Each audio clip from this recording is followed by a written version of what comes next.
Alrighty. Sorry for the bad lighting.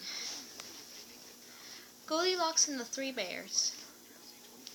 Once upon a time, deep in a dark green forest, there lived a family of bears. There was a great big daddy bear, there was a middle-sized mommy bear, and there was a little baby bear.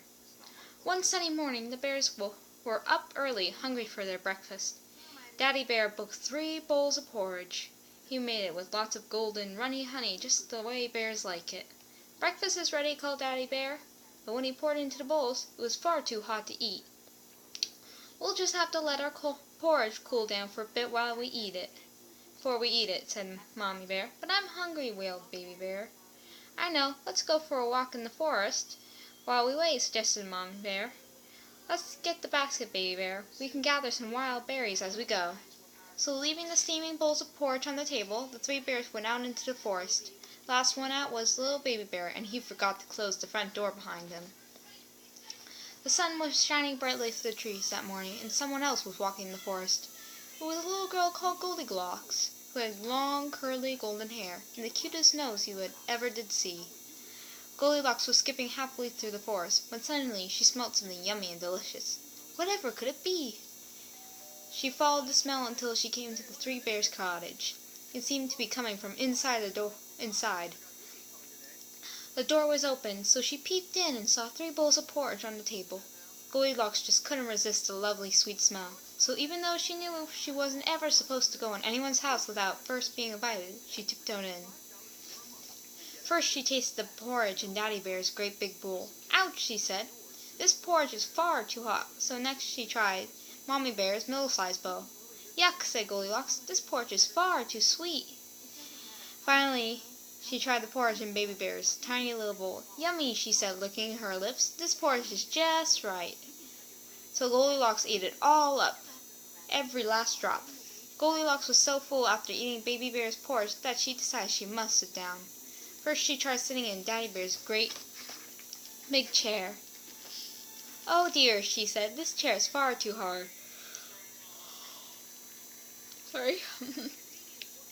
So she tried Mommy Bear's middle-sized chair. "Oh no," said Goldilocks, "this chair is far too soft." Finally she tried Baby Bear's tiny little chair. "Hooray!" she cried, "this chair is just right." So she stretched out and made herself very comfortable. But Baby Bear's chair wasn't just right. It was far too small, and as Goldilocks settled down, it broke into lots of tiny little pieces. Goldilocks picked herself off the floor and brushed down her dress. Trying out all those chairs had made her very tired. She looked around the cottage for a place to lie down and soon found the 3 bears' bedroom.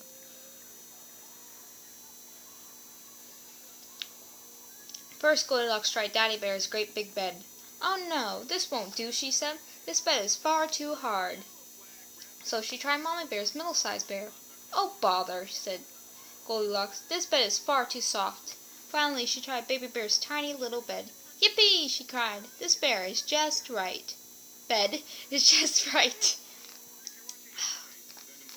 So Goldilocks climbed in, pulled the blankets up to her chin, and fell fast asleep. Not long after, the 3 bears came home from their walk, ready for some yummy porridge. But as soon as they entered their little cottage, they knew something wasn't quite right. "Someone's been eating my porridge," said Daddy Bear, when he looked at his great big bowl. "Someone's been eating my porridge," said Mommy Bear, looking at her middle-sized bowl. "Someone's been eating my porridge," cried Baby Bear, looking sadly at his tiny little bowl. "And they've eaten it all up." Then Daddy Bear noticed that his chair had been moved. "Look, Mommy Bear, someone's been sitting in my chair," he said in his deep, gruff voice. "Look, Daddy Bear, someone's been sitting in my chair," said Mommy Bear as she straightened out the cushions. "Someone's been sitting in my chair, too," cried Baby Bear. "And look, they've broken it all to pieces." They all stared at the bits of broken chair. Then Baby Bear burst into tears. Suddenly the 3 bears heard the tiniest noises. Was it a creak? Was it a groan? Where was it coming from? No, it was a snore, and much to their surprise it was coming from their bedroom. They crept up the stairs very, very slowly and quietly to make sure to see what was making the noise. "Someone's been sleeping in my bed," cried Daddy Bear. "Someone's been sleeping in my bed," said Mommy Bear. "Someone's been sleeping in my bed," cried Baby Bear, "and she's still there." All this noise woke Goldilocks up with a start.